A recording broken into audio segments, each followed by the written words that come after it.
Welcome to Love from Lisha. For an extra dose of love in your day, click subscribe and the bell to be notified when new videos go live weekly.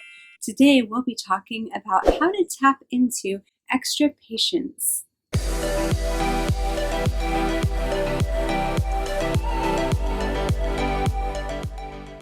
We've all had times when we reach our breaking point. We just can't be patient any longer. There is some situation or person that is just challenging us, pushing us to our limits. And being patient or compassionate is just too much, and we might explode, or we might start to get tense or frustrated with them. When they are people that matter to us professionally or personally, or just even people in public, it's important to find that extra bit of patience, to be able to connect with that. People, situations, they can all be frustrating at times. It's up to you to choose. Are you going to let it get the best of you? Are you going to look back on that and be like, oh, I could have done better?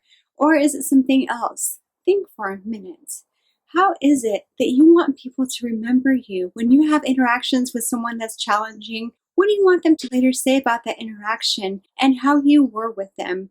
Do you want them to say, wow, that person was really calm and helpful and I felt like they were there for me? Or, oh, that person was so rude and so insensitive and I can't believe the way that they responded to me, making me feel so small and irrelevant? How is it that you want to be seen? How is it that you want to see yourself? Hearing those words about you, which of those words do you want to hear?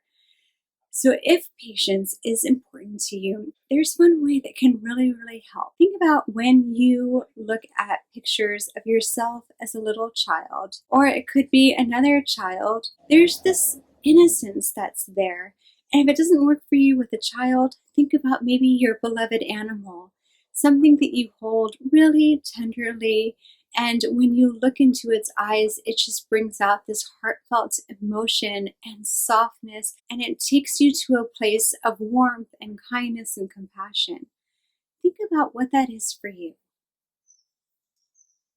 As you think about that, hold that in your mind, and if you have a picture, even better. Look at that picture, because the visual reinforces that in the mind even more than just the mental thoughts. So the next time that you are in a situation where it's hard to be patient, maybe it's working from home and your kids are distance learning and need help with homework, or maybe it's someone at work where they're a new hire and they keep asking you questions and you just want them to ramp up already, or maybe it's at the grocery store where there's a bagger that's learning or just maybe having an off day and it's taking longer than you'd like it to.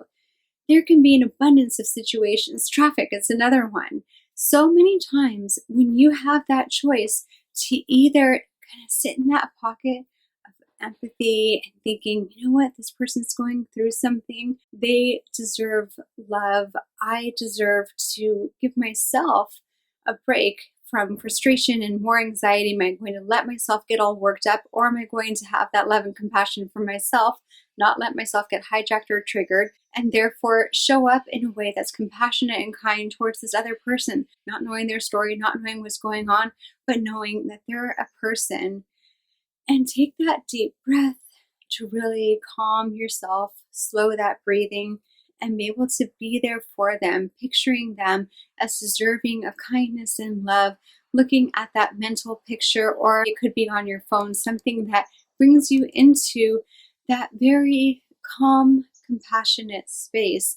And that's a great way to get more patience. During summer break, when I was working from home and the kids were out of school, there would be times when I just wanted to have a really productive period and I would get into my work, and then one of the kids would come in with a question or the dreaded words, I'm bored. And it would interrupt me and take me out of that flow that I was in. And then I'd have to go and get back into it. And then there would be something else. They'd come into the room and say, I need this or I need that or I'm hungry. And there were times when I really had to just pause and be completely present, surrendering to what was happening in that moment, not thinking about, oh my gosh, once again, I was interrupted. I was so focused. I was on a roll. And now I'm just out of it again and interacting with my children about what they're needing right now instead of being able to continue my work and be as productive as I want to be. I could have gotten caught up in that. Instead, what I did was I just stopped, moved myself away from the work that I was doing, and looked into my son's eyes in this one moment, my daughter's in another moment, and just saw the little innocent, sweet child in them, I was then able to really stop and be there for them. And it's those times that I look back on and I feel good about it. It's the times when I've said, okay, I just need some time, please stop interrupting me. I never, ever look back and be like, you know what, that's cool. They're annoying me. They interrupted and it's okay if I snapped. I don't ever feel good about that. So I think about, who do I want to be? What is it worth to be the person that I want to be? And what does it take to do so? And seeing that sweet innocence, that helps me. I'd love to hear from you in the comments about what helps you and what areas of your life you're going to try to tap into more patience for in order to show up as you want to be. And I'd love to hear who that is. If you like this video, please click like, share, subscribe, click the bell to be notified of upcoming episodes. And for more about me, my website is coachlisha.com. Until next time, with more love from Lisha. Bye.